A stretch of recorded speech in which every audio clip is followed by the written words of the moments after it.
force with two lives come together. Sometimes for good, sometimes evil.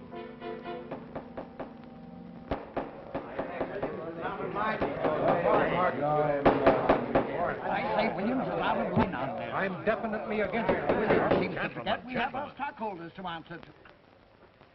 Phone Mrs. Williams, Della. Tell her to be ready in about an hour, and I'll pick her up. Yes, sir. You phone San Rafael and see if those papers are on the way over from the executive. Yes, Will.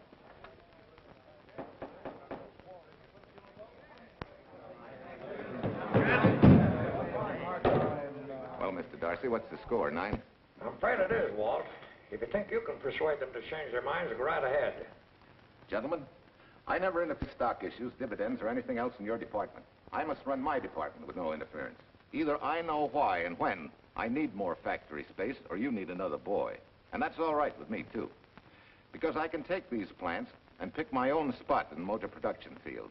You won't have to worry so much about dividends. There won't be many. I'm sure none of us want to lose Walt. Or our dividends. What do you say we take another vote? All in favor of buying the 3 new factories signify by saying aye. Aye. Aye. Aye. Aye. Aye. Aye. An unanimous vote. Congratulations, Walt. Congratulate the board. They're the winners. Williams, if these factories are so valuable that other companies would jump at the chance to get them, how do you know that you can buy them at the price you quoted us? How do I know? I bought them this morning. Good morning. Della, I was asked to rush this up for Mr. Williams. Get my wife, Della? Your maid said she'd gone to the dentist. I gave her the message. Oh, fine. Oh, this just came. Thank you. What about those papers? They're here. Bert's checking them now. Good.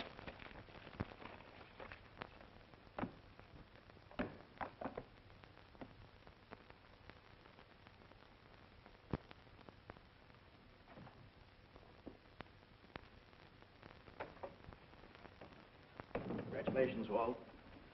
Take a look at Clause 4. Those provisions haven't been clarified yet. Oh, no? I wanted to leave for Tahoe right away. Get Judge Deering on the phone, will you? Never mind. I can get faster action if I run out to San Rafael myself and stick with them till they're right. Yeah? Mrs. Williams on 3. Oh, put the blueprints of that new diesel in, will you? I want Jackson to see him. Hi, Duchess. I'm afraid now we won't be able to leave till about 5 o'clock. What? You're not going with me? But I counted on it. But I thought as soon as Dr. Harris took care of whatever it was, I'd feel better. I don't. Stupid thing still aches, and I certainly wouldn't be a very desirable driving companion. No, seriously, darling, you run along and buy your little factories and hurry home. I'll send you back to the office. And cheat me out of my goodbye kiss? Not a chance. I've got to drive over to San Rafael. I'll stop on the way. Love me? Bye, dear.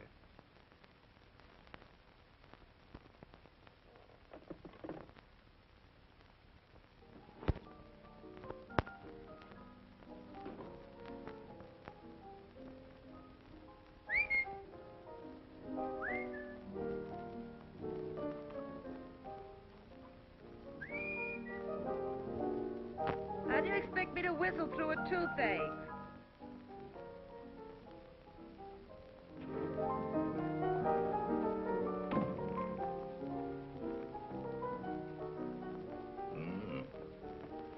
Nothing in the whole world smells as sweet as you do, Duchess. Certainly don't feel sweet. I was grouchy as an old bear. Well, old Doc Williams can give you something to fix that. Close your eyes. Relax now. Take a look at that, see if you don't feel better. Oh, Walt. Oh, darling, it's beautiful.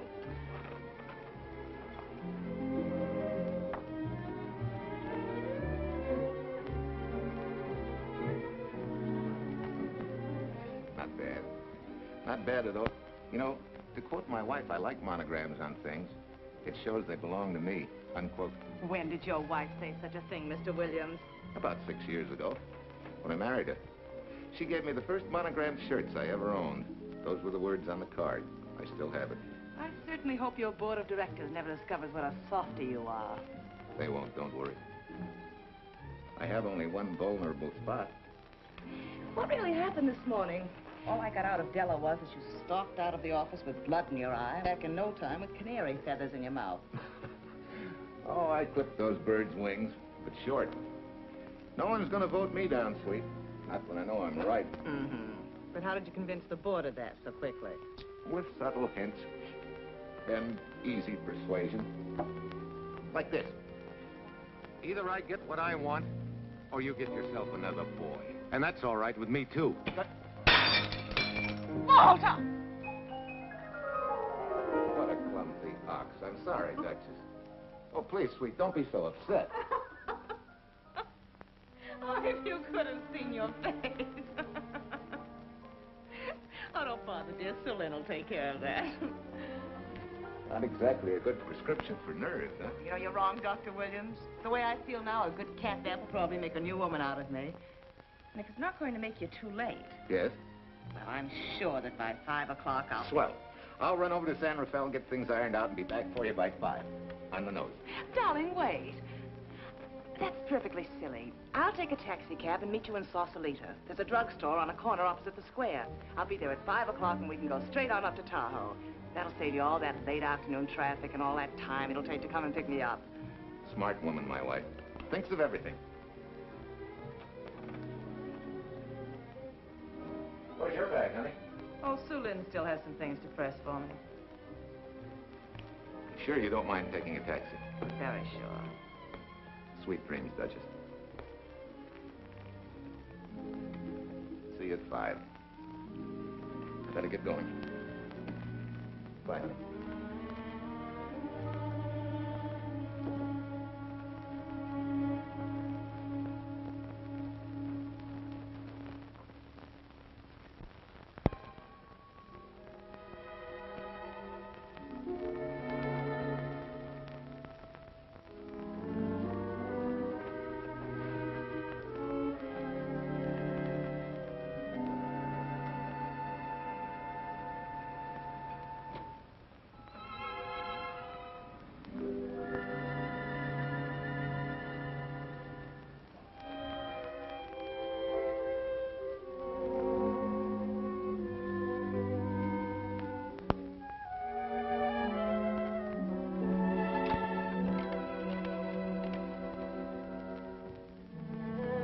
Long distance? I want Berkeley 79721. Hello. Ah. Hiya, beautiful. Yeah.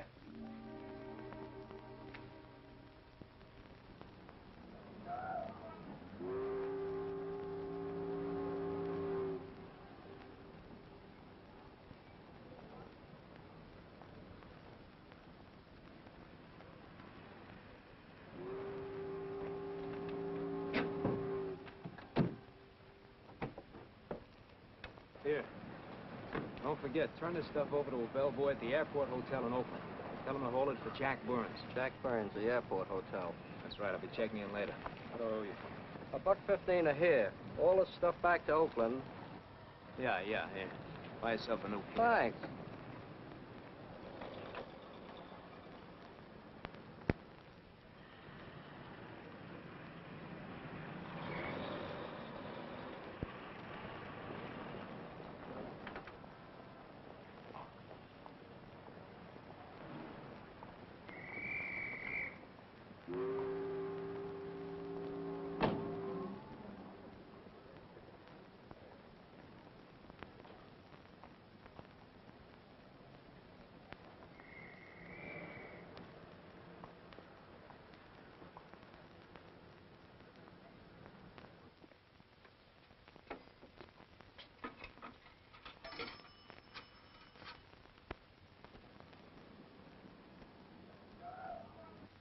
Hey, where's that new woman who was going to meet me? It's after 5 o'clock.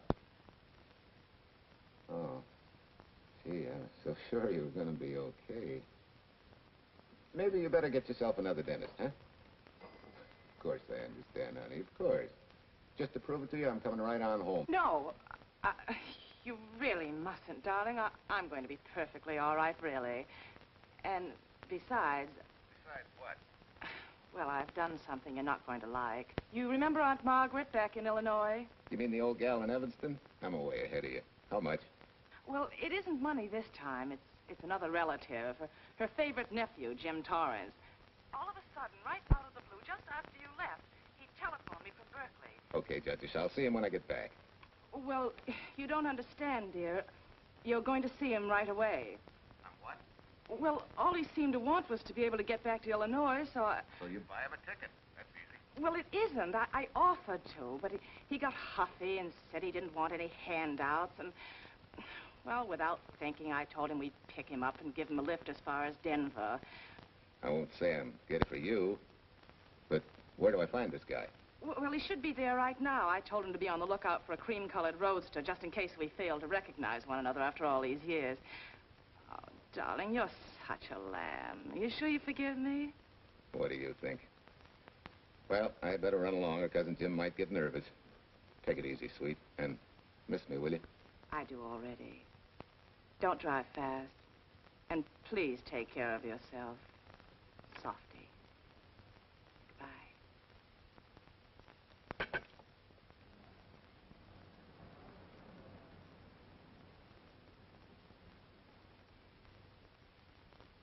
Hello, Della?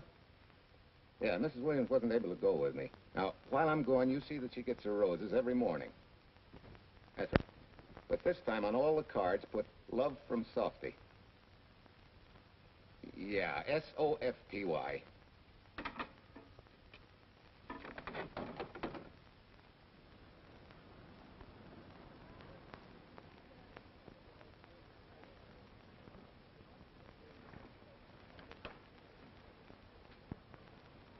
Hello.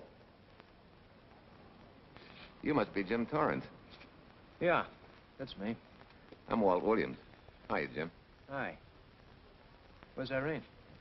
Oh, she's a little under the weather at the last minute. Worse luck. Oh, that's too bad. I was hoping I'd see her. I'm disappointed, too. Where's your luggage? Oh, I'm wearing it. Less trouble that way.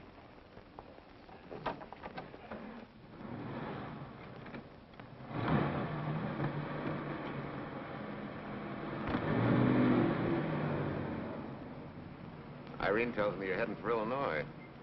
Yeah. Going been a little rough, huh? Haven't exactly been worried about my income tax. What's your line, Jim? Oh, guess I'm a better salesman than anything else. You know, I can give you a couple of letters when you get back to Chicago. It might help you. It's fine. Little in with the top brass never hurts. What outfit were you with? Patton's Third Army. How was it? Oh, rough. Except for the time in Italy. I kind of liked it there. Patton's outfit never got to Italy. Of course. But most civilians never know or care, and I figured you didn't either. Well, I fooled you that time.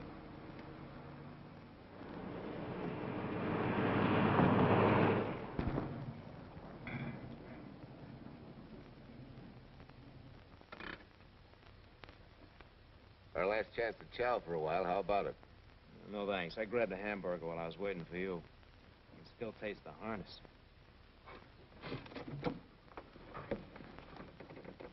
Sure you won't change your mind? No, I'm gonna grab a little shut-eye. Thanks.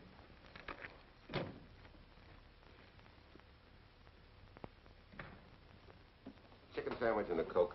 One chicken sandwich. Chicken sandwich coming up.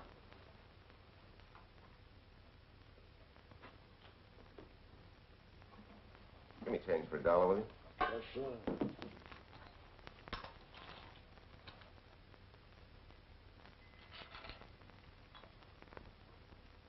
Thanks.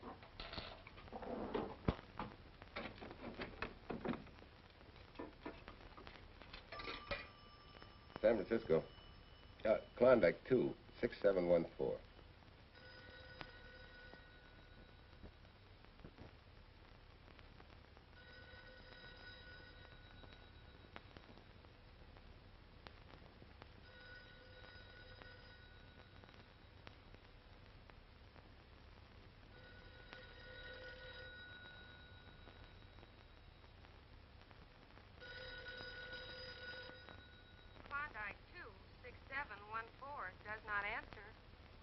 Oh. We'll try Sutter 1, 2599, please.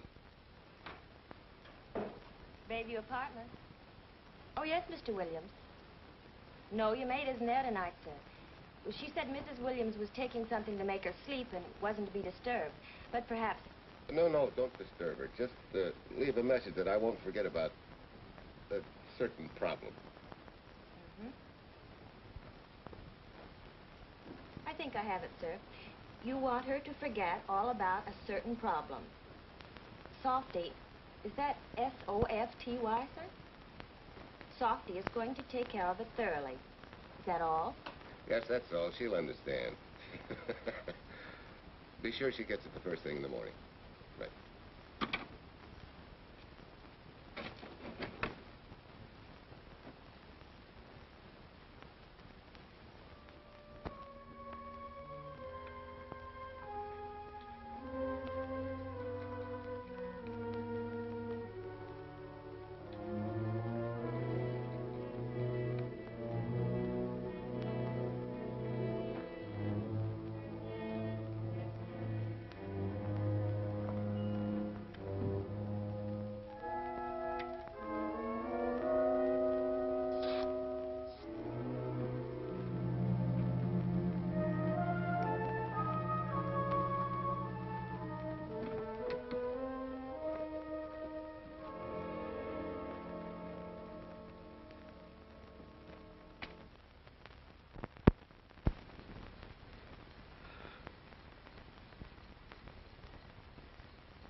Oh, hi. It's been so long since I've been behind the wheel of anything but a Caterpillar or a Jeep. I had to find out what a real buggy feels like. Why don't you drive for a while? A swap. Nothing would suit me better.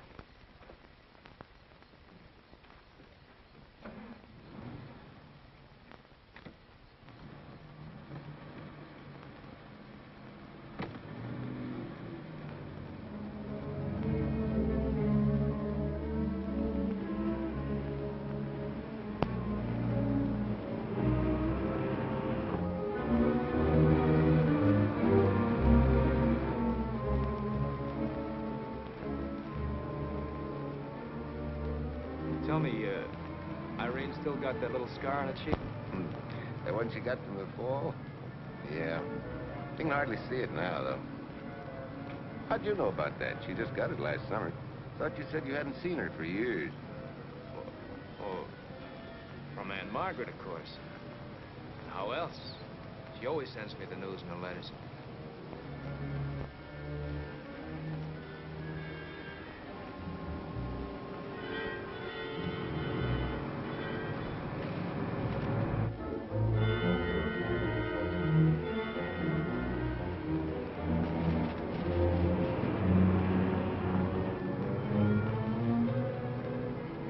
Margaret will be pretty happy to see you.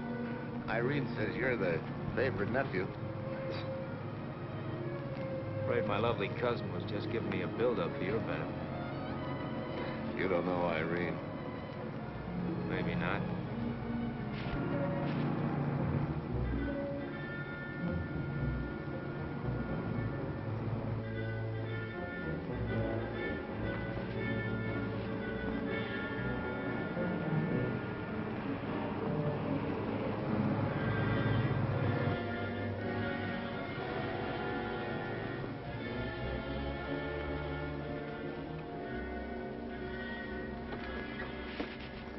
What's the matter? I think we got a flat.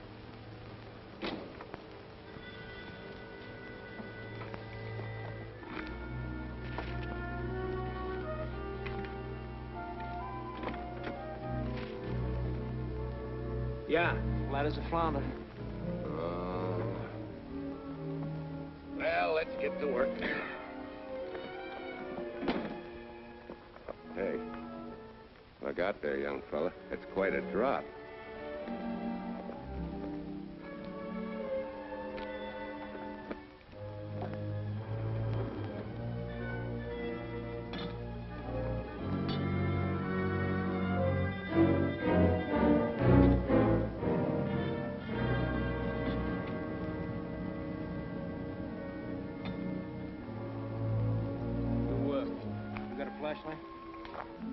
I think I have. Get the jack, I'll take a look.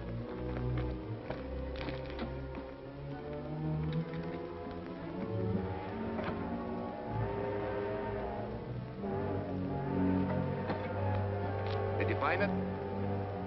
Yeah. Yeah, it won't be long now.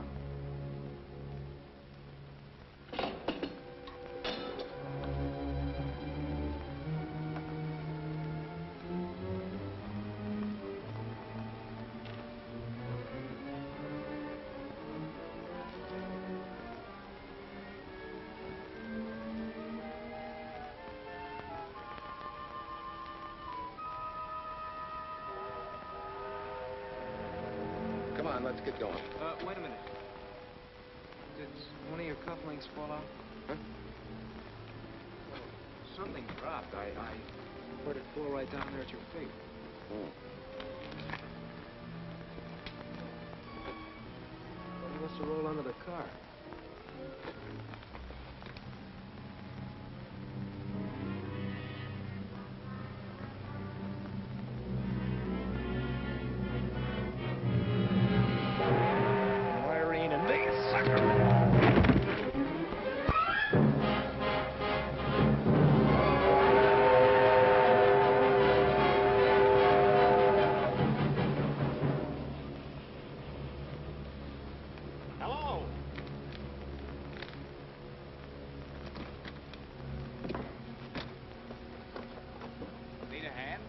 No.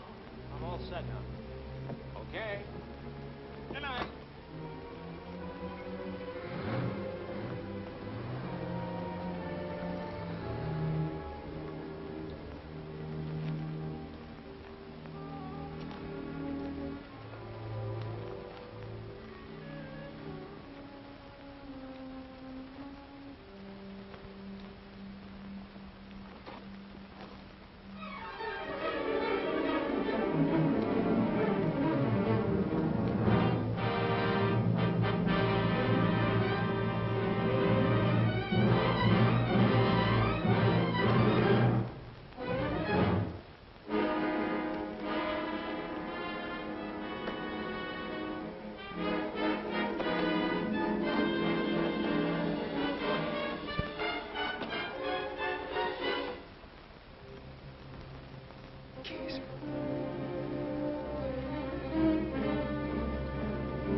That guy must be crazy.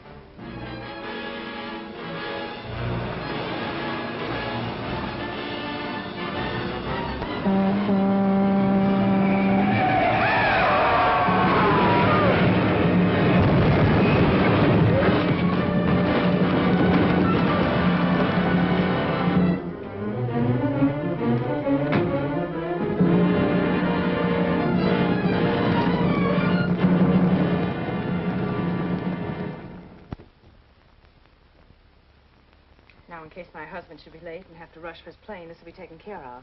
Thank you. Tell Mrs. Burns to 302.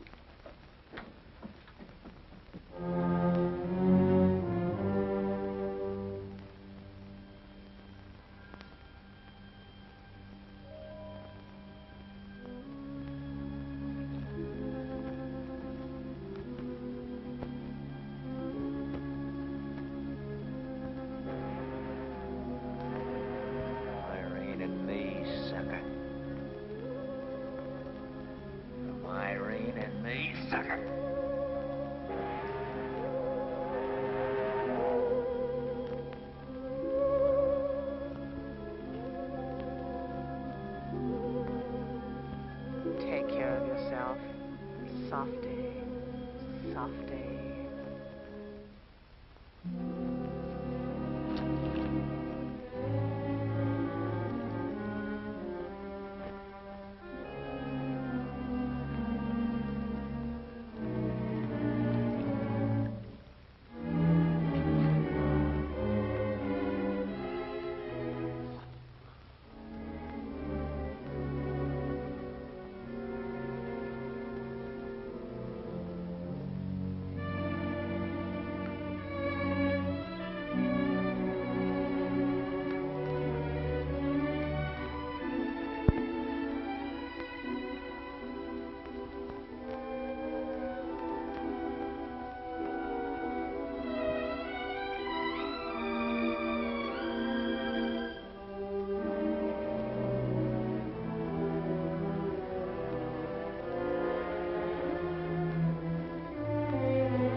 Young lady, Excuse me.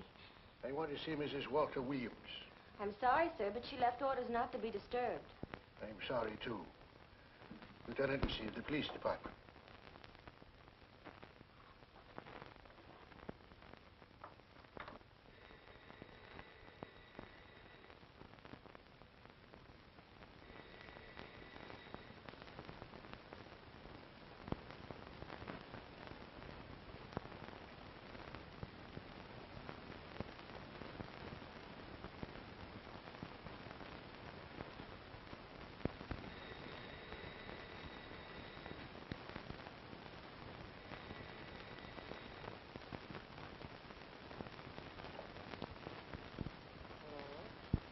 I left orders not to be.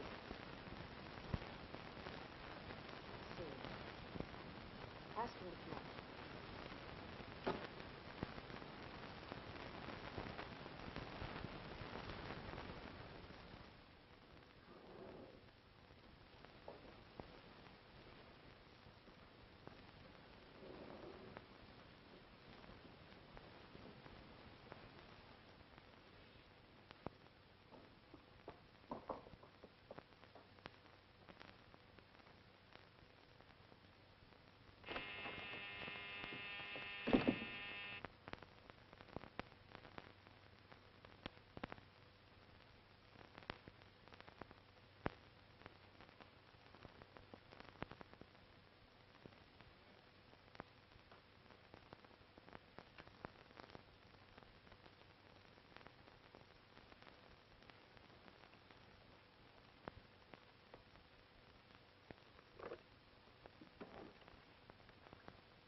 Yes? I'm Lieutenant Quincy with the police department. I'm sorry to disturb you at this hour, but...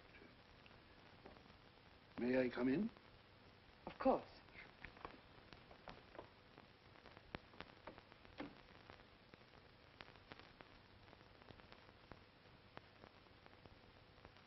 Well, Lieutenant?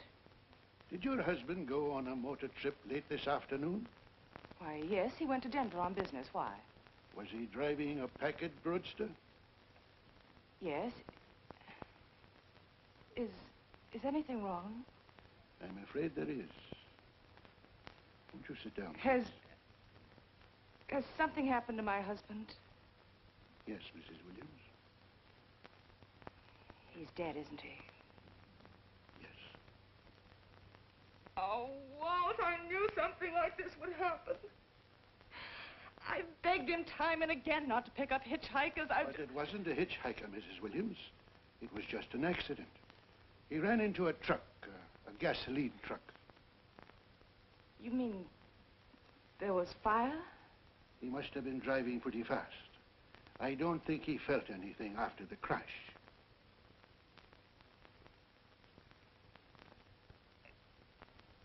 If there's nothing more you need me for, Lieutenant, I think I understand. And may I say you've taken this with a great deal of courage. Good night, Mrs. Williams.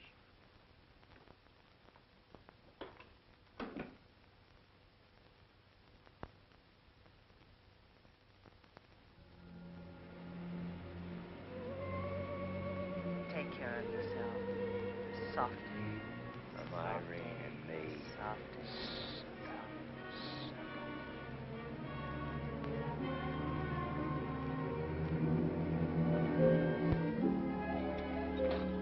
Ready? Yeah. That Williams must have been quite a guy. Yeah, he went to work for Universal Motors as a sheet metal worker. Mm-hmm. Less than 10 years, he's their top production man. Well, he sure went out in a blaze of glory. Yeah. Let's go.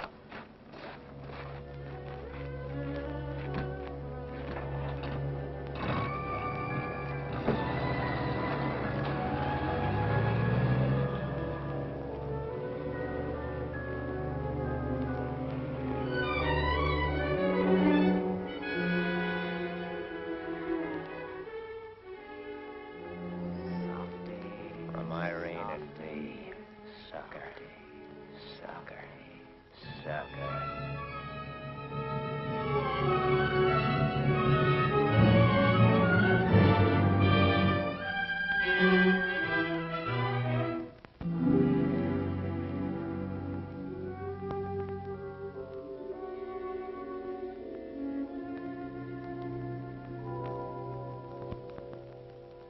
Well, could Mr. Burns have taken a later plane and still made connections for Mexico City?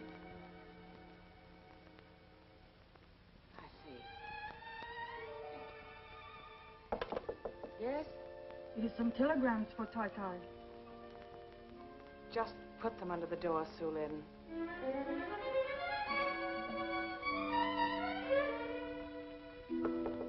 Please, Tai, a policeman Quincy most anxious to see you.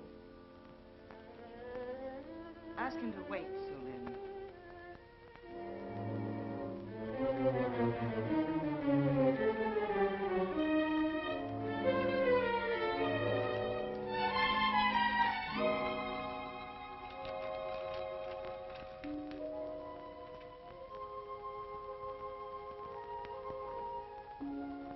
Mrs. Williams will see you presently. Will wait, please.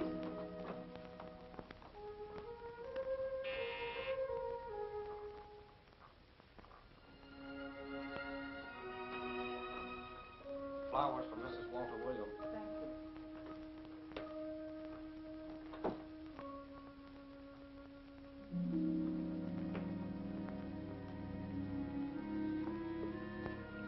Roses like Mr. Williams always sending when he's away. You seem to have been very fond of Mr. Williams. Sulin is honored to have served him 5 years, and he... I'm sorry to keep you waiting, Lieutenant. I wouldn't be disturbing you again if it wasn't necessary. And I would be keeping you but a moment. You're being very considerate. Won't you sit down?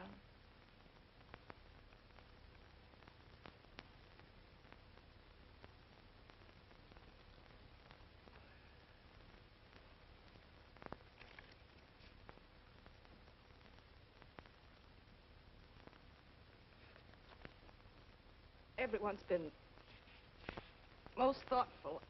And why shouldn't they be? Forgive me. I'm all right now. What was it, Lieutenant? The state police would like to have some information. They found some wavy skid marks for quite a distance on the road, as if the car had been out of control when it crashed. Tell me, was Mr. Williams a reckless driver? Why, no. He was a fast driver, but certainly not reckless. Well, was he a heavy drinker? Quite the contrary. But what about his health? Could he have had a heart attack and lost consciousness before the accident? Why, no. He was in perfect health, but he'd been working much too hard lately and was overtired. Perhaps he fell asleep at the wheel last night. Oh, poor darling. If only I'd been able to go with him last night, he might still be alive. Well, maybe so and maybe not. You mustn't blame yourself, Mrs. Williams. Fate plays an important part in these matters. Your handkerchief.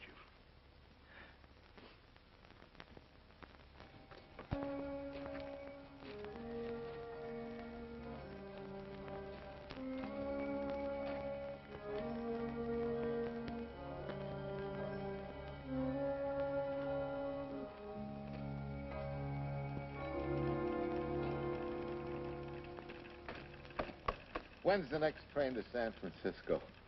10 a.m. tomorrow. You sure there isn't one sooner? No, I'm sorry.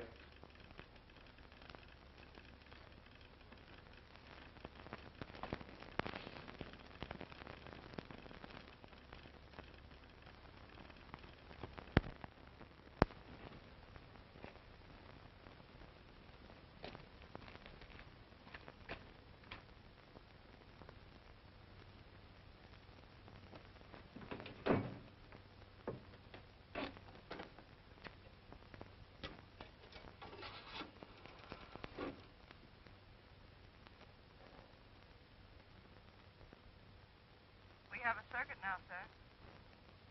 Evanston. Calling Mrs. Margaret Hubbard's residence in Evanston. One moment, please.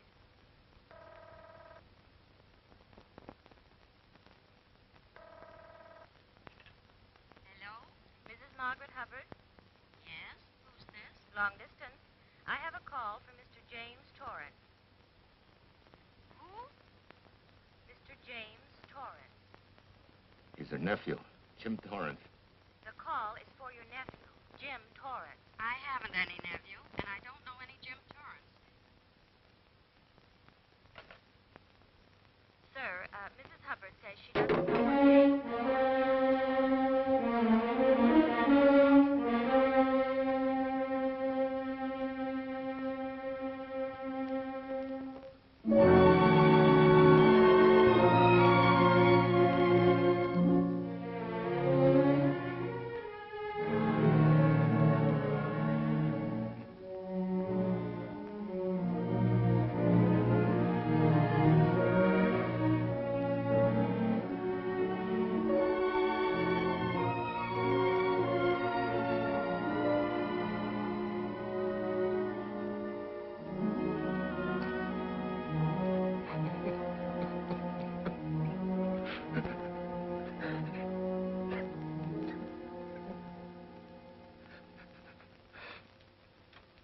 What's the matter, son? Looks like you need a doctor. Doctor? I can't leave the station, but old Doc Bender's just across the road there. Yeah. Doctor? Think you can make it? Yeah. I'll make it.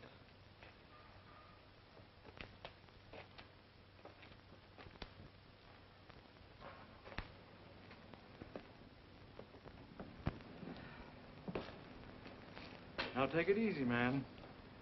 There's some concussion there. You've got to watch your step for a while. Yeah.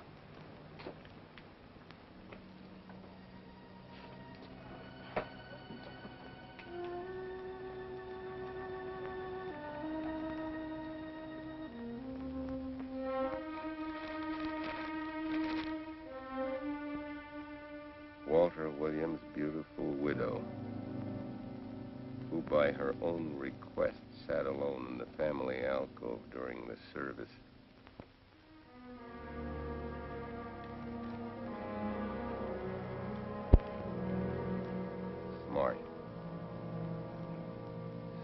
have caught her licking her chops.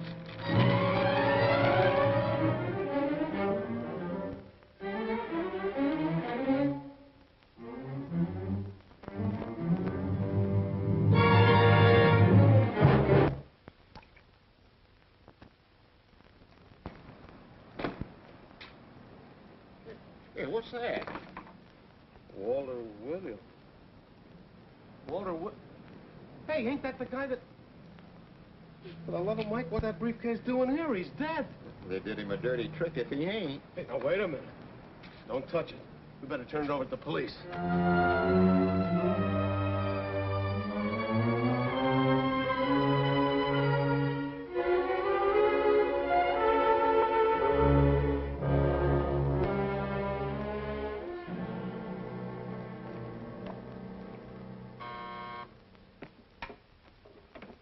Homicide, Captain Callahan. Oh, yes, Chief. The dope just came in from Washington. The fingerprints are those of a James Torrance. Yeah, I'm putting Quincy on it. Right. It sort of opens up a new can of peas on the Williams accident. There's the FBI reporting the guy. Playing with the lady's affection seems to come natural with him. All you got to do, Quincy, is find him. Yes, that's all I got to do. Last known whereabouts of Jim Torrance was in a moving van somewhere between Sacramento and Points East. Hey, wait a minute. Last known address, care of his sister, Mrs. Joseph Rossetti. Irving Apartments, Berkeley. Well, what are you waiting for, Quincy? Let's go. Torrance leave any forwarding address? No, he said he was going to send it to me. Sorry to trouble you. Oh, Lieutenant, if you should happen to hear from him, will you let me know? There's an unpaid telephone bill and a bundle of laundry. Laundry. Let's have a look.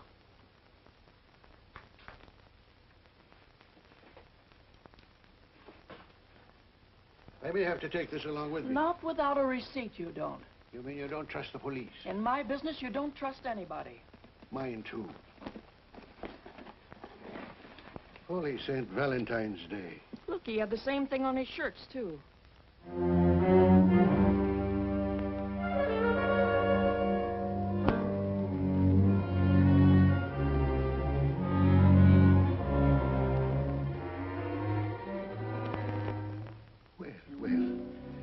Romance in your late tenant's life.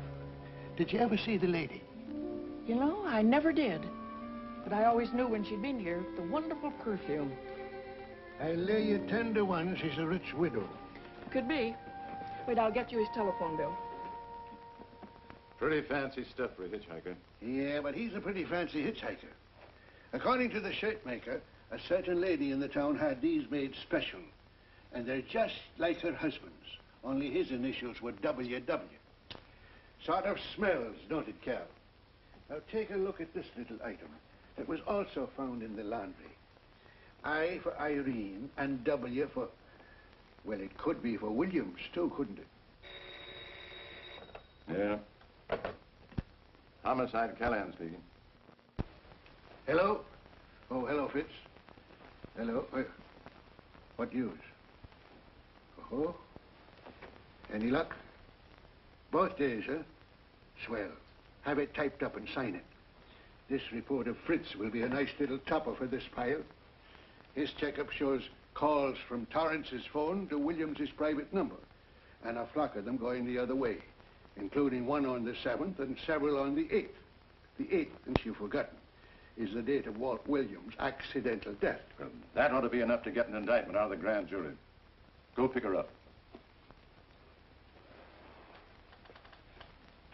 I'd like to play a long shot first. It might give us 2 for 1. Well, take them one at a time. A bird in the hand is not going to lead us to its mate. I'd like to give the lady a little more rope. Well, Thanks. I thought you'd agree.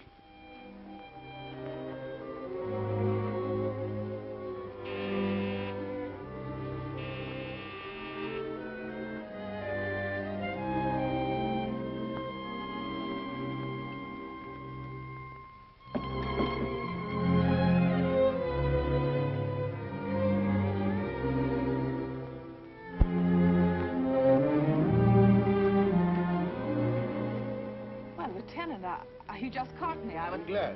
I have some rather startling news I thought you should know before it hits the headlines. Come in. Thank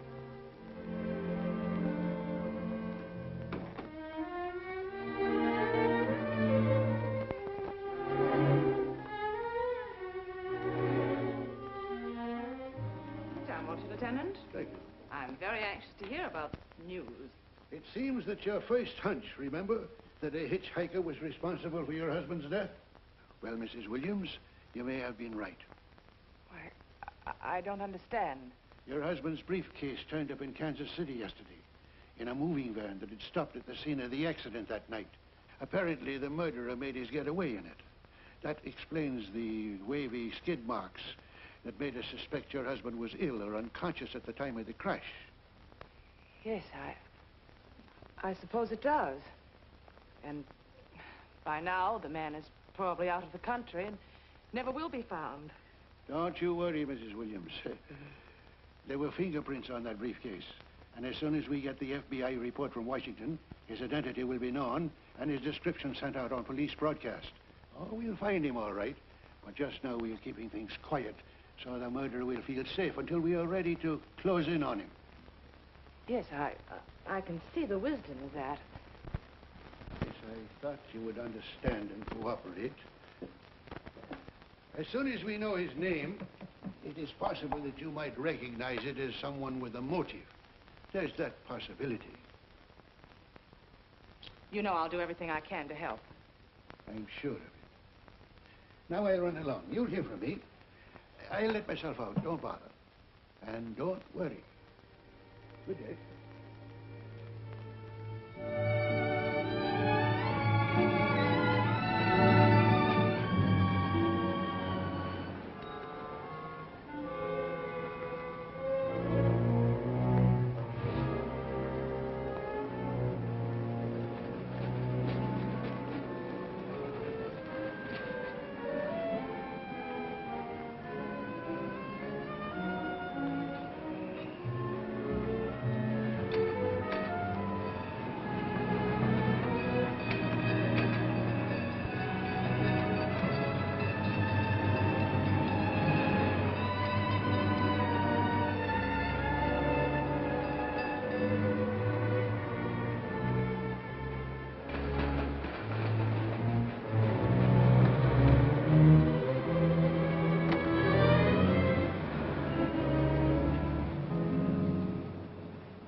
$1.35.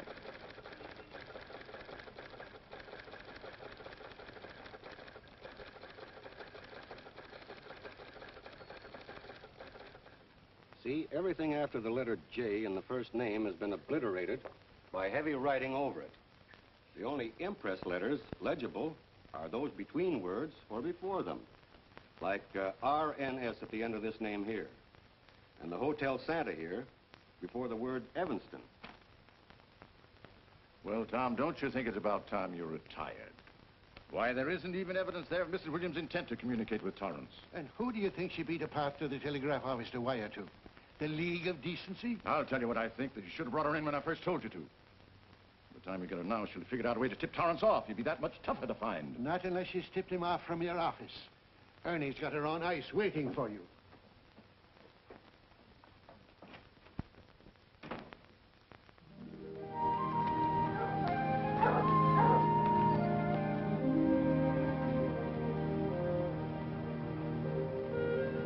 Pretty good, huh?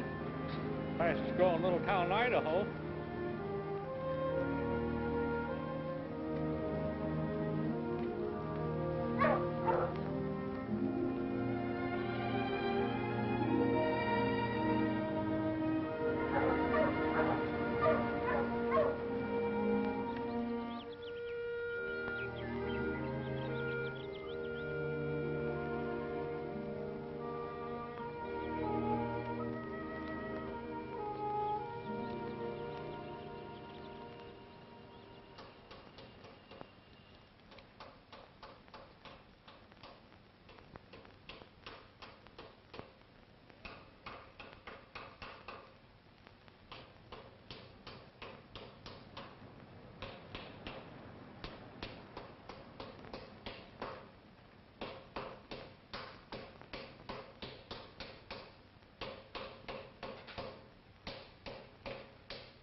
have a heart, son. You trying to wreck that engine?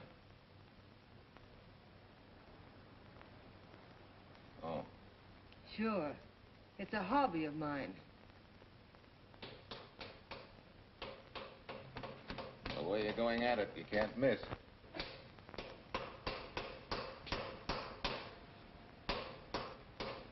Here. I just can't let you ruin that beautiful motor. Start her up.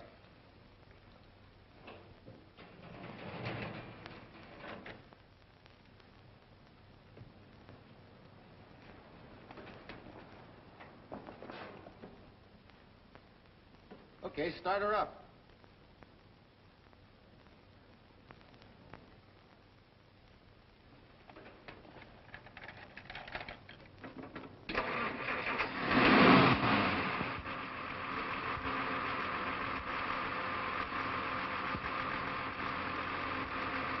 Shut her off.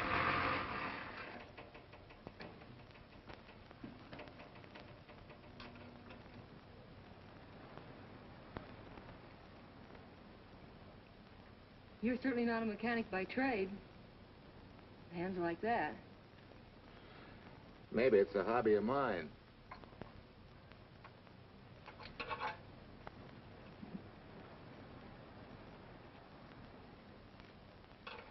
Gee, what happened to your head? Perhaps I was talking when I should have been listening. Okay?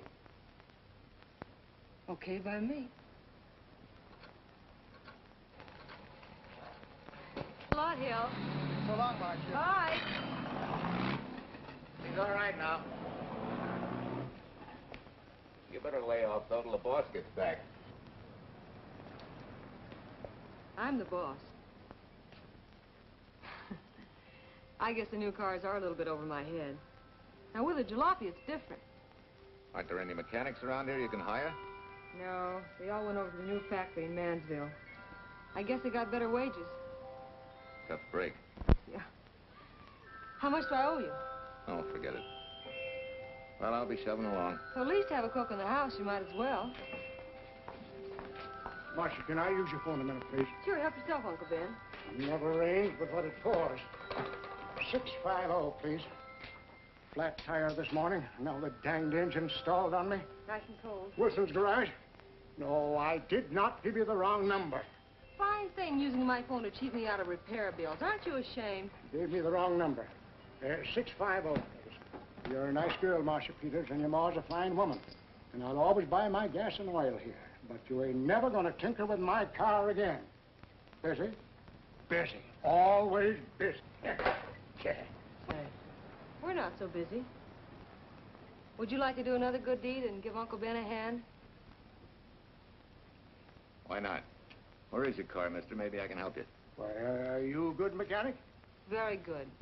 And very reasonable. Well, just what you need, girl. Better hire him. It's an idea, Uncle Ben. Come on. Thanks for the Coke. Sure.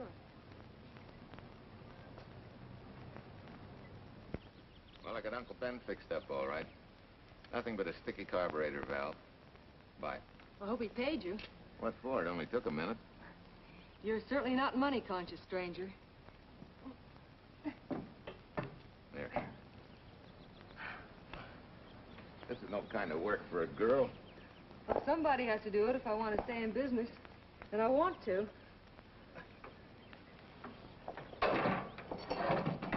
Must be some business that you're better suited for. Couldn't you lease this place to somebody? Sure. I did while my husband was overseas.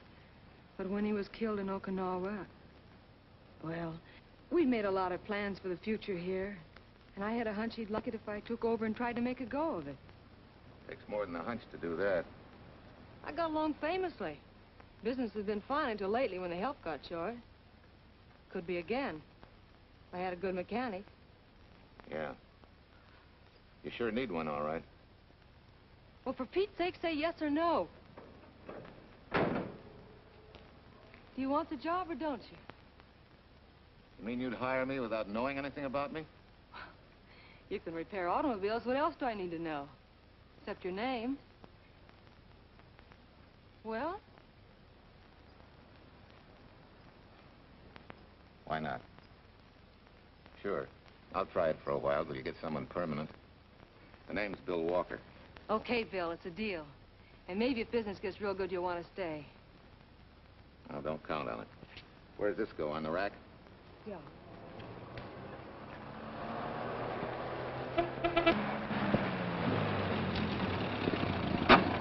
Marcia! Marcia! It happened! It's a boy, 8.5 pounds. Pair of shoulders like a prize fighter. Well, congratulations, Papa. How's Jane? Ah, perfect. Everything's perfect. Gotta get down to the store and tell the gang. Almost forgot. Oh, gee, thanks, Ed. I'm sorry, I won't have enough for the gang. Yippee!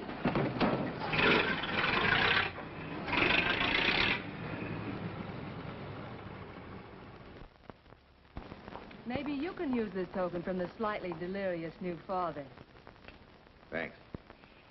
Say, we haven't settled the matter of wages yet. Maybe I can't pay your regular salary. Suppose we leave that open till you find out how much I'm worth to the business. Doesn't seem to be any business right now. Might be a good time for me to get rid of this beard and find a place to board. We live right next door. I'll go ask Mom. She'll know of a place. Sort of a peaceful house. I noticed it this morning. Oh, gosh, I forgot. She's down helping Mrs. Wellesley with her canning. Mom finds homes for everything from stray cats... To stray mechanics. Well, you're not a stray anymore. I'll go phone.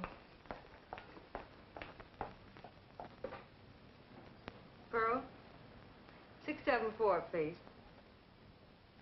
Hello, Miss Westler. May I speak to Mother? Hi, Mom. I've got some good news for you. I hired a man for the station. Yeah. No. Nobody we know. He's from out of town.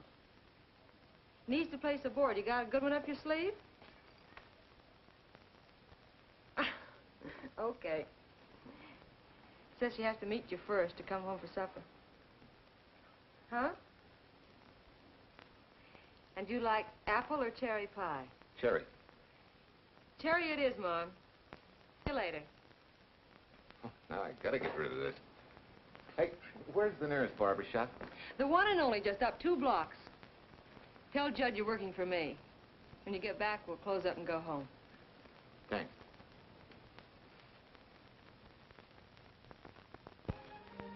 Well, that's real nice. You must have had a good bringing up, young man. Thank you for the young man. We thank thee, O Lord, for thy bounty, and ask thy blessing on this food, and on the new friend who shares it with us. I hope you're good and hungry, Mr. Walker. Who wouldn't be? And Marcia, she eats like a sparrow, with all the hard work she does, too. May I have your plate, please? Well, she can start taking it easy now. Boss, the help. Thank you. She never takes anything easy. Has to put her whole heart and soul into everything she does. Well, now that you're through with me, Mom, how about Bill? Have you thought of a place for him to stay? Well, why can't he stay right here? We have a spare bedroom going to waste. And I think you like my cooking. Like it? That's very kind of you, Mrs. King, but it seems an imposition. Imposition, nothing. That's good business. I can get back what I pay you in board and room. Well, Marcia, what a thing to say. If you'd like to stay, we'd like to have you. We have some more vegetables. Mrs. King, you have a boarder. May I have a biscuit, please? Oh, excuse me.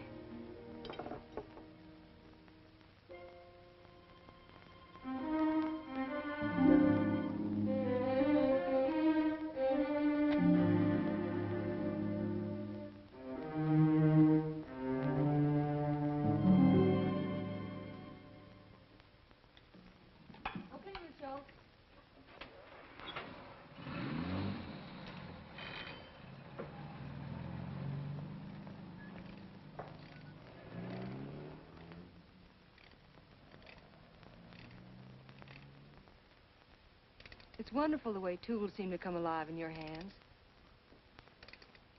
You seem to sort of come alive, too. As though you got real pleasure out of working with them. I do. When you're doing a job with them, you can't think of anything else. Bill, if something's bothering you, why don't you get rid of it? What would you prescribe, doctor? Amputation. For that stupid chip on your shoulder.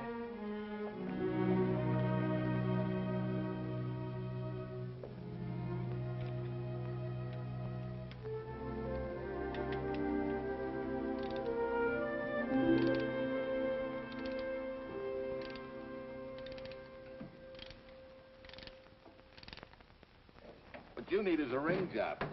Save yourself some money. Gee, Bill, with the baby and everything, I just can't afford it now. Oh, we'll take care of that.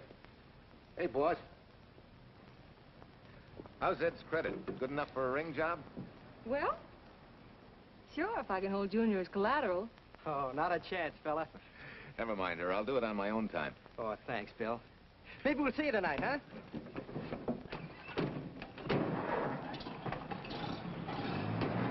Some shoulders, huh? Yeah. Some father, huh? Bye, Marcia. Bye, Marcia. Bye. Nice kids. Hey, was Ed clowning about their being hard up? No. Things have been pretty tough for him ever since he got out of the service. Fix a car for him, Bill, and only charge him for the labor, okay? Then he gets it for free. I'd already done knocking that off. Say, we could make it an anniversary present. Anniversary of what? Junior's arrival, and mine, 3 months ago today. Time certainly flies. That was a lucky day when you came to MP service. Your work's been bringing in a lot of business. I'm glad of that. Hated to have fallen down on Mom and you. Say, look, boss, why don't we three celebrate tonight and go to the movies? Ed said he and Jane were going. Well, that lets Mom out. She'll be babysitting. I'd love to go, Bill. I haven't been in ages. Here's your opportunity.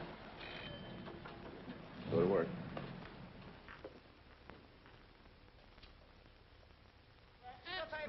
Irene Williams, held for murder. Read all extra. Irene. This is Sheila Graham with the latest news of the shocking Williams murder case.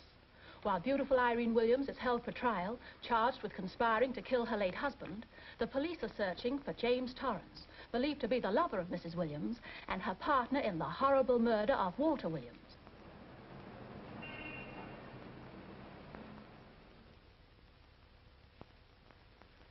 If I'm handling your case, my dear Mrs. Williams, I want 1/3 of everything you get. You're out of your mind. You don't realize what I'll get as Walt's widow. Perhaps you don't realize the spot you're in. Torrance's fingerprints were found not only on your husband's briefcase, but, in a manner of speaking, on your reputation as well.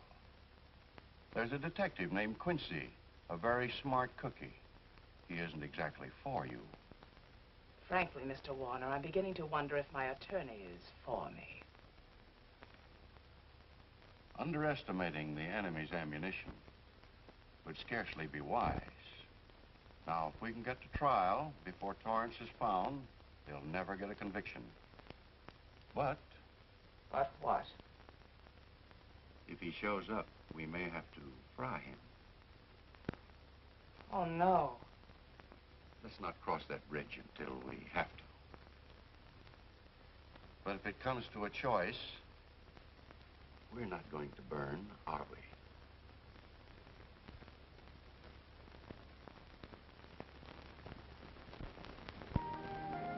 Aren't you the chatterbox this afternoon? What about this afternoon? Oh, I'm sorry, boss. I guess it was wool gathering. You're supposed to do that in the spring. Is there anything you don't know? Yes. What's San Francisco got that we haven't? Better newspapers, for one thing. Anyway, California's supposed to be the land of opportunity. I thought that by now you liked it here. I do. Very much. It's a good town. Nice people. Swell boss. Thanks. We like you, too. No fooling, Bill. You'd be surprised how many people ask questions about you. What kind of questions? Oh, where you came from, do you have any family, and do you like it here, and are you going to stay? Al Knox asked me at the movie last night if you wanted to join the volunteer fire department. Just interested, friendly things. I suppose it is natural for people to wonder about a stranger who moves into their community, like I did. You know, I've been thinking, maybe it wasn't such a good idea, you and I going to the movies last night. It's all right being seen in the station and here with Mom, but... Oh, you get used to that in a town this size. They're always trying to marry people off. You just ignore it, and after a while they forget about it. I'll go get cleaned up for supper.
I hate to tell you how many years this Sunday takes me back. Did you always fall asleep during the sermon? I wasn't asleep, Mrs. Peters. I merely closed my eyes to concentrate. Oh, so that's what you call it. I had to nudge you to stop you from nodding. Quiet. You're disturbing my reminiscent mood. Even smells the same. Could be the same bees buzzing in the same clover. As they say, you can take a boy out of the country, but... A rolling stone gathers no moss. It has to stop rolling sometime, doesn't it, Bill? Sometime, maybe. We grow a very becoming shade of moss here in Larkspur. Don't you think? You grow a lot of nice things here. Anyone in particular? You'll have to skip the answer to that one. Someone tore it out of the book. You're married, aren't you, Bill? Yep. That's right. You must have loved her very much to have been hurt so deeply. To be so afraid of someone, even yourself. Maybe it's better that way. Then no one gets hurt. Bitterness and hatred hurt everyone. Can't you see, Bill? They're like a wall that shuts out all the sunshine from a garden and lets everything wither. Make room in your heart for something else, can't you? I guess this is my day for sermons. Sorry. As Mom would say, you never get rich minding the other fellow's business. Hey, that's a flyer. I'll be seeing you.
Leslie sent a couple of jars of peaches.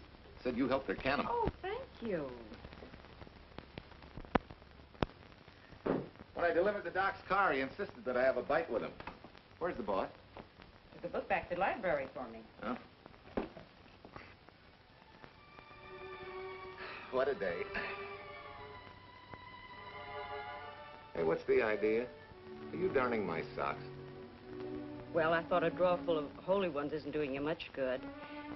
I found it when I put fresh papers in your bureau yesterday.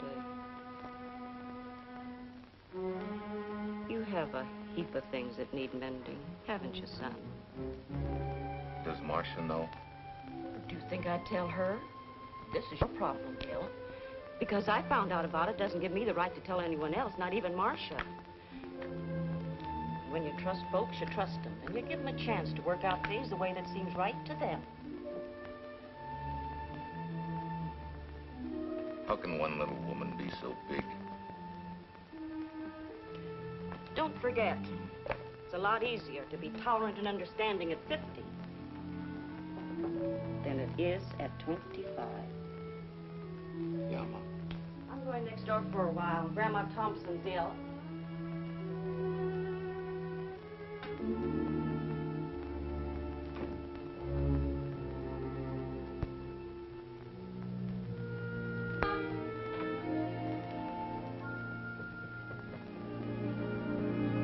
Bill, are you home? Bill, are you in there? Yeah. Mom went next door, Marcia. Hi. Do you work awfully late? Oh, about 6. Anything wrong? Come in. I want to tell you something. I'm checking out. Has something happened? No, just... I'm doing what I should have done a long time ago. Moving along. But why, Bill? My name isn't even Bill. There isn't any Bill Walker. I'm Walter Williams. The late Walter Williams. Walter Williams? I don't understand. You may not even after I've told you, but at least you'll know the whole story. Sit down, please.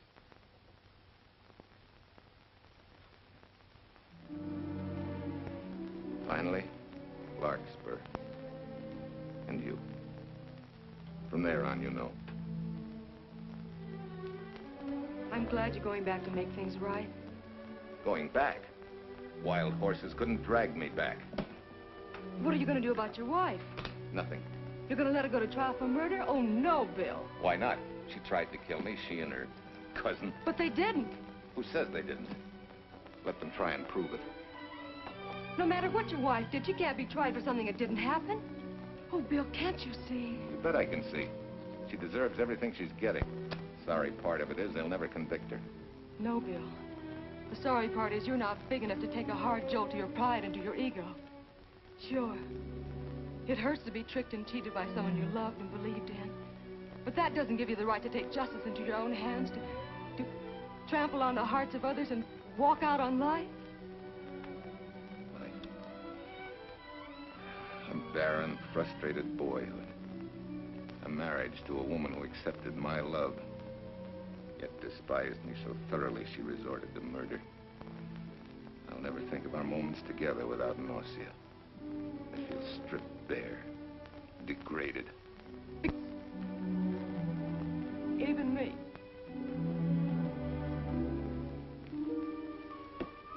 Oh, Bill, please. Don't destroy the one chance we have for happiness. We haven't got a chance. Doing the right thing never works out. I know. In this world, you turn the other cheek and you get hit with a lug wrench. Forget me, boss. Try and forgive me.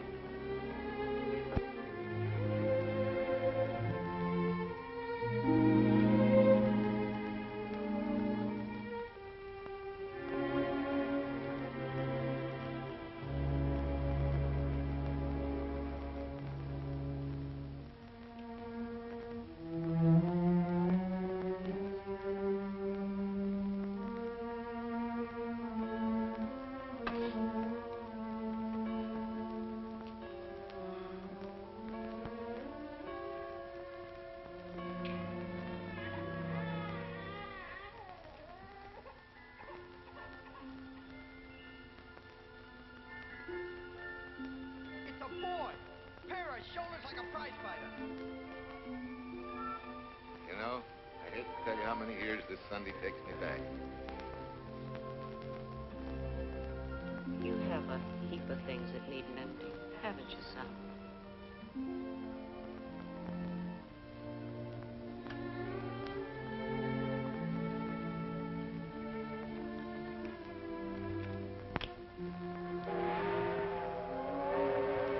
Take care of yourself. Softly. Marguerite and me.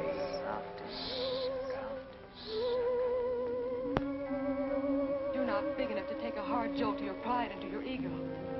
Sure. It hurts to be tricked and cheated by someone you loved and believed in. But that doesn't give you the right to take justice into your own hands. Trample on the hearts of others and walk out on life. Oh, Bill, please. Don't destroy the one chance we have for happiness.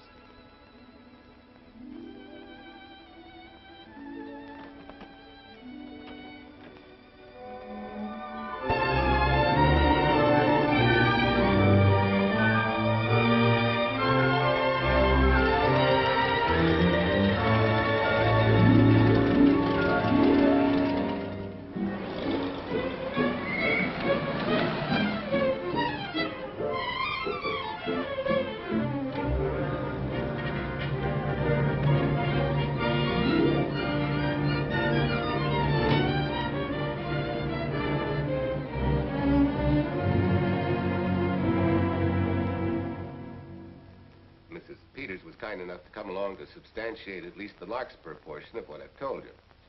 Very thoughtful of you, Mrs. Peters. Mr. Williams, when you read in the newspaper that the hitchhiker who attacked you had been, well, a close friend of your wife's for some time, it must have been a great shock to you. I didn't come here to discuss my emotional reactions, Lieutenant. If you need me for anything further, Captain, my office will know where to reach me. Let's go, Mark. Just a minute, Mr. Williams. We'll need your signed statement for the grand jury when we ask for your wife's release. It won't take long to be typed. Yeah? All right.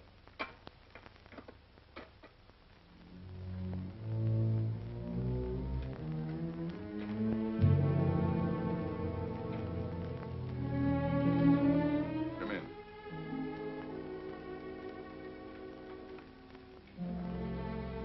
Sit down.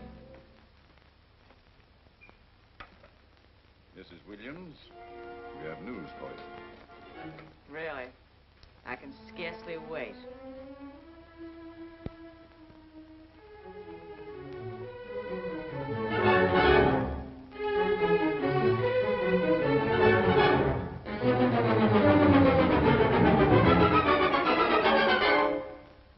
Seems it was Torrance who was in the car when it crashed.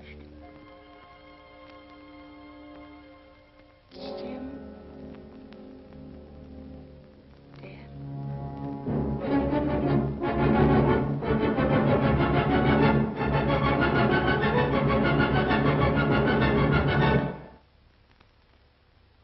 You did it. You killed him. No. He tried to kill me. Thought he had. And he ran into the truck. It was an accident. An accident? You wait all these months to tell this story. You let me rot in this filthy jail. Wait a minute. You let everybody believe you're dead. Pretty convenient, wasn't it? A dead man can't be tried for murder. Mr. Williams, perhaps your wife would understand better if you would explain to her about the amnesia. Amnesia? Oh, don't tell me you believe he had amnesia. Where's he been all this time, just wandering around in a daze? Tells us he's been in Larkspur, a little town in Idaho, working as a mechanic in a service station. Run by Mrs. Peters here.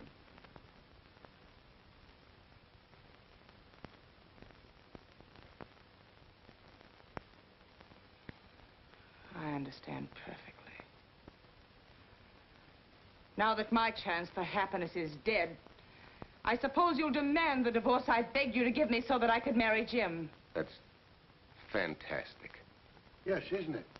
After you telling us that the man you picked up was a perfect stranger. Well, that's not true. The time and place for meeting Jim had all been arranged. I must advise you There's a law that a wife can't testify against her husband. There's a law against murder, too, but that didn't stop him, and nothing's going to stop me until I'm through. It's all right with me, Captain. Go on. Talk your head off.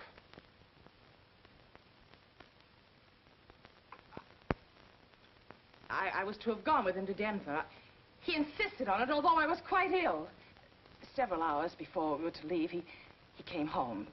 There was a violent scene. He threatened to kill me unless I agreed to give up Jim.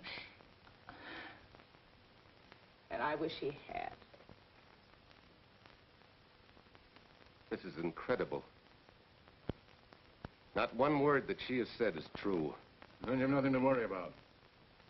Mrs. Williams, was there a witness to the threats you mentioned? No. Unless the maid overheard. She was in the apartment. In fact, she picked up the pieces of the vase that he threw at me. Where's she now? I don't know. She left me suddenly after all this began. Please, could the questions wait? I feel rather ill. Will you have Mrs. Williams ready for the grand jury at 10 o'clock tomorrow morning? That's all.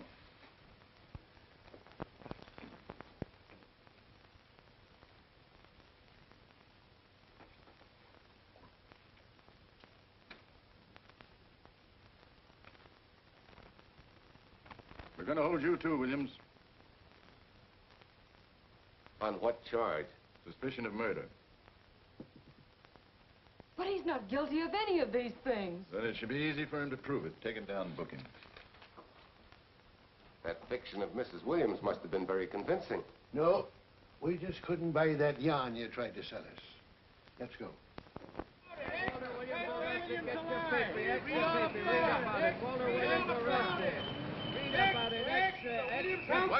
What's the wife freed and murder charge? Extra, get your paper. Walter Williams charged with murdering wife mother. Extra, get your paper. Irene Williams goes free. Husband held. Extra, get your paper. Wife freed and murder charge. Walter Williams charged with murdering wife mother. And Daly's going to cover Williams' office. Okay, boys, hop to it. I want all I can get by 10 a.m. tomorrow for the grand jury. Okay, Chief. Oh, Tom, don't miss a bit. Dig up everything you can on Williams and the Peters dame. You sort of believed Irene Williams' story, didn't you, Ben? She made better sense than he did. Well, sure, she's a better liar than he is.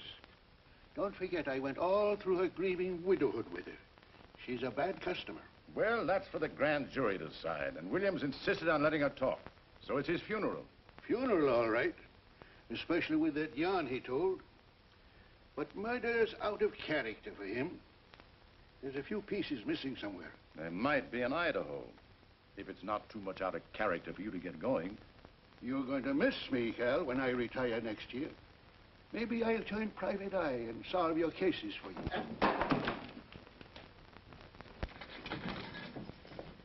Mr. Williams?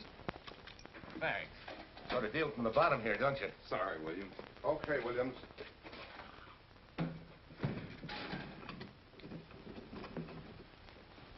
Well, not very good news, judging from your faces. Well, Walt, the grand jury returned indictment against you. Mrs. Williams was released. I see. Now, don't you worry, Walt. We'll have you back at work where you're needed, and in short order. Come on, Eldridge. There's a visitor waiting far more attractive than we old fogies. We're just leaving, Mrs. Peters, but remember, don't hesitate to call on me for anything. Thank you so much.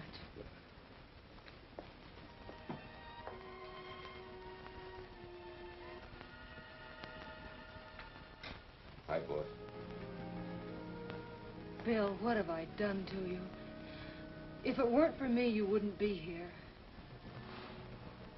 If it weren't for you, I wouldn't be.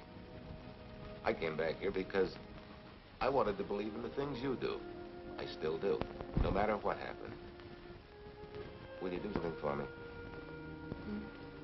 Go back home, where I know you'll be taken care of. Not a chance. You'll have to think of a better reason than that to get rid of me. I'm a big girl now. I've just been to Larkspur, Williams, where I found these newspaper clippings. Of course, some of them are 3 months old, but you seem to treasure them, so I brought them along. So? I don't think they exactly substantiate your claim of amnesia. As if you were interested in substantiating any claim of mine. Now, let's get one thing straight. Most people, when they get in a jam, think the police are only interested in the prosecution. Our job is to get the facts, the truth. And the truth never hurt anyone but the fellow that lied. Unless he was a beautiful woman. Oh, quit kidding yourself, Williams. You made the boner. I had no more to do with Torrance's death than you did. And out of the whole population of Northern California, you just happened to pick up a hitchhiker who happened to be your wife's boyfriend. Ah, have a heart, Williams. I suppose you'll tell the truth when you take the stand, but you better have some mighty conclusive proof if you expect the jury to believe it. Wait, Lieutenant. Bill, we all know you're not guilty, but we're going to need help to prove it, and need it badly. Lieutenant Quincy can't take sides, but if we're right, he has to be on ours. And I have a hunch he wants to be. Why don't you tell him the whole story? All of it. Please. I'd like to. Quincy, very much. Guess I should have told the whole truth in the first place. But I wanted to clean this mess up with as little scandal as possible.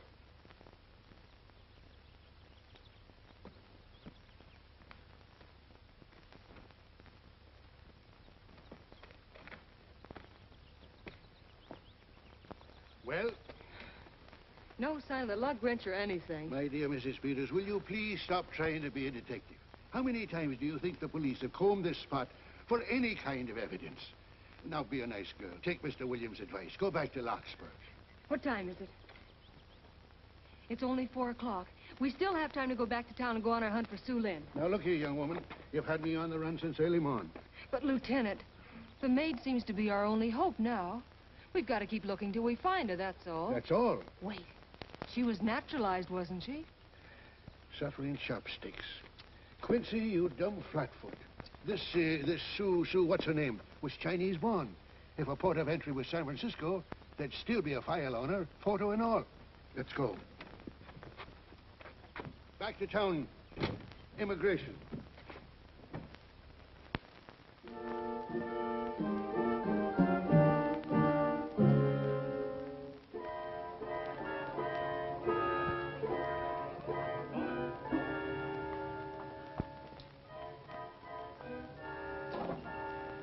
The council has given us the right lead.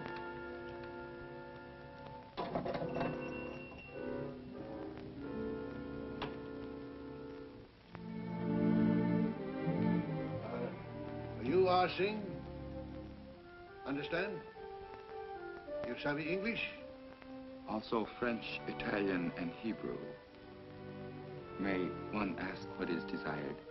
We're looking for Su Ling Chung. The Chinese consul said you were her uncle and might tell us what she is. This daughter of my brother, has she offended the honorable police? Oh, no. They just wanted to ask her some questions about Mr. Williams, the man she used to work for. Ah Sing's heart is heavy that he cannot lead you to her. But things that are not known cannot be told. Well, if you hear anything of her, report it to headquarters.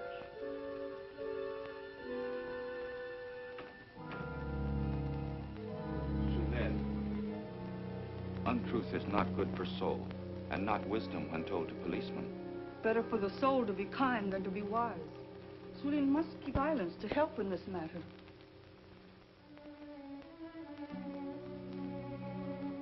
You know, you're quite a gal. In case I haven't told you lately. You're just too easily pleased, that's all. There must be a way out. Why can't we find it?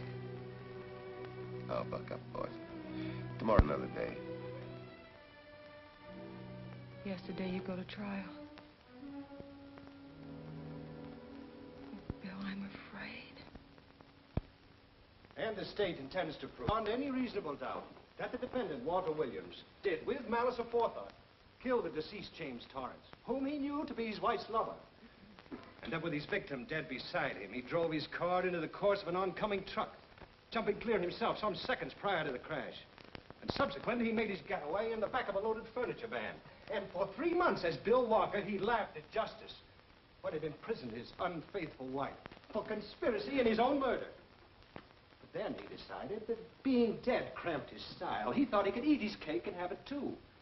So he returned, most anxious to explain his long absence and to right the dreadful mistake that had imprisoned his wife for 3 months. Ladies and gentlemen, it was a cold-blooded, premeditated murder and must be punished to the fullest extent of the law. Call the first witness, please. Captain Callahan, did Walter Williams tell you what suddenly cured his amnesia after 3 months? No, he did not. But he did tell you the man that struck the blow which caused the amnesia was a total stranger, a hitchhiker he had picked up. Yes? And that he knew nothing of this man's identity or relationship with his wife until he suddenly recovered from his amnesia and heard or read the details. That's what he said. That's all. Thank you, Captain. Your witness, Counselor. No questions. No. I saw no signs of amnesia, but definite concussion. He was a bit evasive in answering questions, but not vague or unsure. In your opinion, Doctor, could this head injury have been caused by a fall? Yes. If the head had struck on some object, such as a stone or a metal pipe. That's all, thank you. Your witness. Dr. Bender, are you familiar with a tool known as a lug wrench for changing automobile wheels? I'm afraid I am, sir. I've had a regular epidemic of flat tires lately.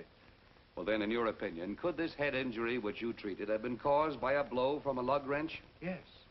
It could have been caused by that, too. Thank you, Doctor. The ones with the earliest dates, you will notice, are heavily creased, as though they'd been carried in a wallet or a coat pocket. Thank you. Lieutenant Quincy, will you kindly tell the court where you found these newspaper clippings? In the bedroom occupied by Mr. Williams and Mrs. Peters' home in Larkspur, Idaho. Is this your handwriting, Miss Revere? Yes, sir. And that's the message, at least our record carbon of it. Would you read it to the court, please? June 9th, 8:32 p.m. Message from Mrs. Walter Williams, Penthouse D. Mr. Williams called, said he wants you to forget all about a certain problem. That Softy is going to take care of it thoroughly. Was there any other conversation? Well, I just asked if that was all, and he said yes, she'll understand, and sort of laughed as if it were a joke and hung up. Some joke killing the wife's boyfriend. That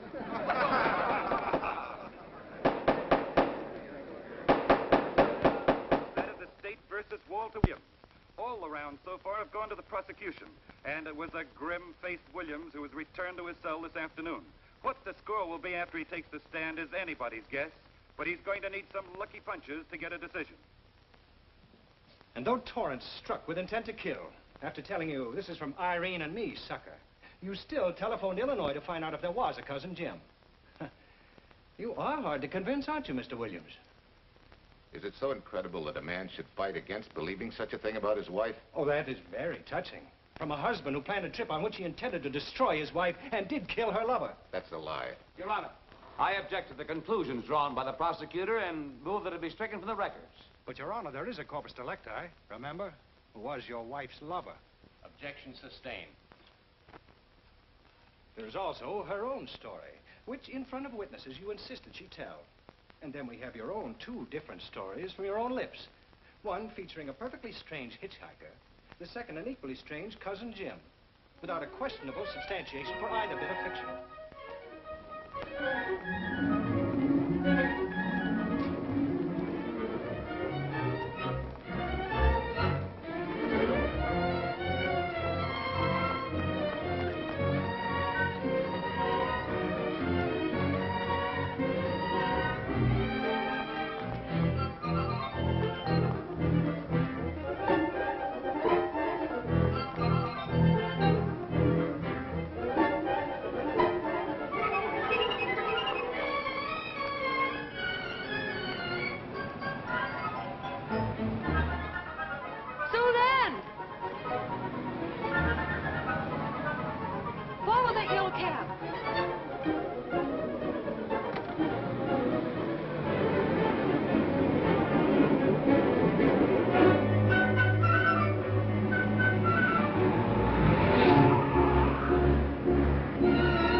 remember me, don't you? I was here with Lieutenant Quincy from the police department.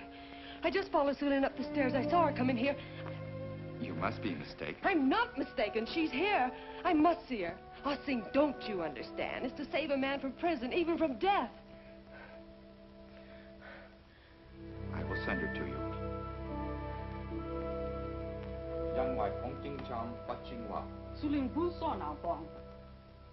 Oh, Sue Lynn, we've been looking for you all these weeks.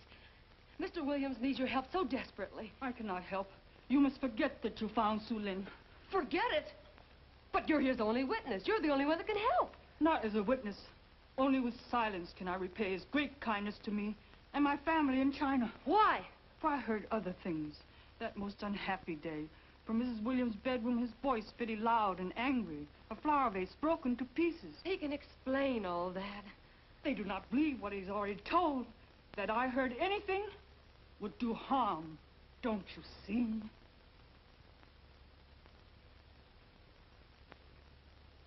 Yes. Much sorrow comes from women who know not honor and truth. And Mrs. Williams, she was not true even to that Torrance man. What makes you say that? That night when he was killed, her sickness was but wall of falsehood, behind which she could go secretly to a meeting place. You mean she went out that night? Sue Lynn, are you sure? Yes, because next morning in her bedroom I found street shoes that had been worn. Her coat on the closet floor with the sleeves turned inside out as though removed hurriedly. And in one pocket, a door key to some hotel. Sue Lynn, that's it. Proof that she and Torrance had planned to meet that night after he killed Mr. Williams. What hotel was it? Oh, I don't remember. The key. What did you do with it? Returned to coat pocket. Come on. We'll get to Lieutenant Quincy. He'll know what to do. And pray, Sue Lynn, every step of the way.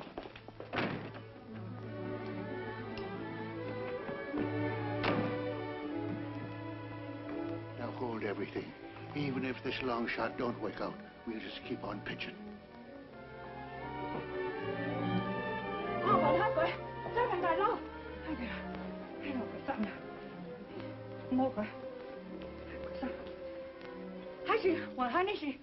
Here it is, yes.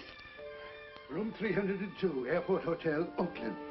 Maybe we got our miracle. A special little Chinese one. It is to hope that Sue Lynn was of small help to Mr. Williams. Oh, Sue Lynn. Come on, copper. Next stop, Oakland. A certain little lady's hotel rendezvous. I was on night duty then, all right, but I sure don't remember a looker like this. Quite a dish, eh? A little too highly seasoned for my digestion, thanks. Lieutenant, just found a couple of cars for room 302 on June 9th.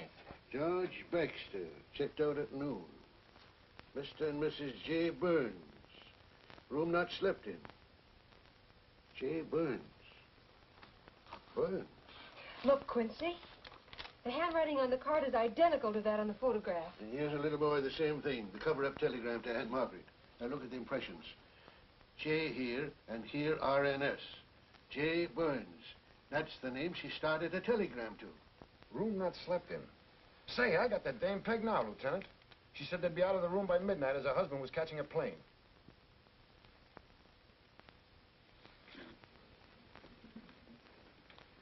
But Quincy... Reservation for Sam Andrews. Yes, sir. This ties it all up, doesn't it? Yeah, like a greased pig.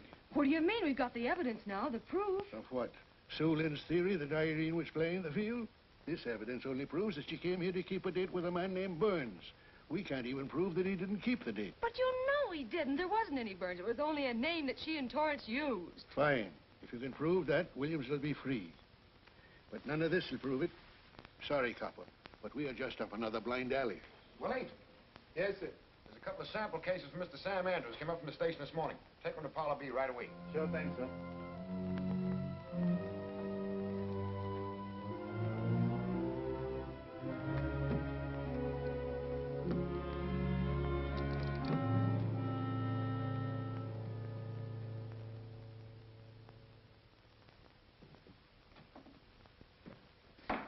Seated.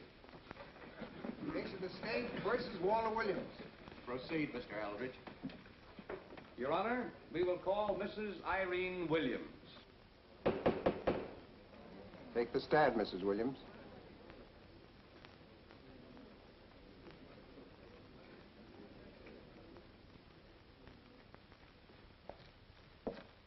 Raise your right hand. You solemnly swear that the testimony you're about to give in this cause to be the truth, the whole truth, and nothing but the truth, so help you God? I do. Hey, what cooks? The defense calling her? Mr. Eldridge, what's the purpose in calling this witness? Merely for purpose of identifying handwriting. Now, Mrs. Williams, this photograph of you... Was stolen from my apartment. So, according to the inscription, to Walt, my adoring and adored husband, Irene, this belongs to Mr. Williams. This is your handwriting, isn't it? Of course. I'm touched that he should have wanted it so badly. And this telegram, addressed to Mrs. Margaret Hubbard. Is that also your handwriting? It is.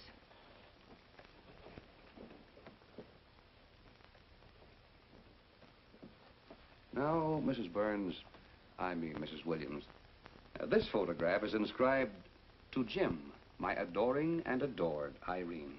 Did you write this, too? I see no point in all this. Merely answer counsel's questions. Did you write it? I did. And these letters addressed to Mr. James Torrance, did you write them? Yes.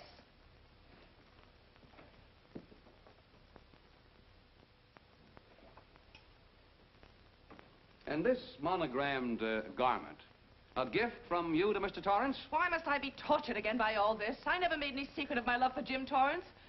That's why he's dead. Your love for Jim Torrance. Yet on the very night he was killed, you had a rendezvous with a man named Burns, didn't you? I don't know what you're talking about. I don't know any man named Burns. I was at home that night, very ill. Oh, yes, the sleeping pills. Well, you must walk in your sleep then, for you spent at least part of that night at the Airport Hotel in Oakland, where you registered for Mr. and Mrs. J. Burns. Don't waste the court's time trying to deny it. This is the registration card that you signed at 9:20 p.m. And there's the room clerk who assigned you to room 302.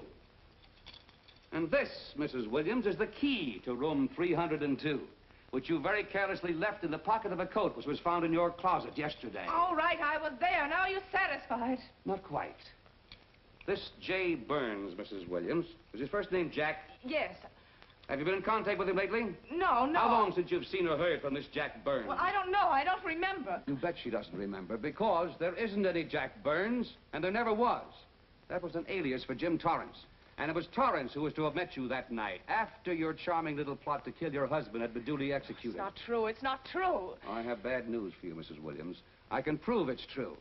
These pajamas, these letters, this picture, all of which you identified for the court, were found in this suitcase, which is full of the clothes and personal belongings of Mr. James Torrance. And the suitcase was found in the baggage room of the Airport Hotel, where it's been held since June 9th. And it says on this tag, in large print, hold for Jack Burns. That is all, Mrs. Williams. Just a moment, Mrs. Williams. Your Honor, in view of the evidence presented, we now ask for a dismissal of the state's case against Walter Williams. And we intend to charge Irene Williams with conspiracy to commit murder against her husband, Walter Williams.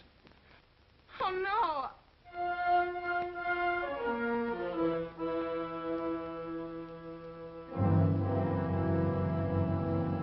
The case against Walter Williams dismissed. Court adjourned until 2 o'clock. Well, that's that, Walt. Congratulations, Mr. Williams. I haven't the words for it, Quincy, but we could never have made it without you. Ah, sure you could. You know, son, right always wins if you give it a little push, especially when you get a copper like this one to do the pushing. Well, I'll be seeing you. You know, it'll seem kind of strange being able to eat and sleep without someone getting in your hair all the time. Oh, fine, Walt. We're looking forward to having your hand on the wheel again. The Denver plants are waiting for you to open them. You think you can make it in the morning? How about it, Counselor? You bet you can. Oh, good. Well, I'll be running along. Well, you think you like Denver? It's okay by me, boss. Yes. Impact. The force with which two lives can come together. Sometimes for evil, sometimes for good.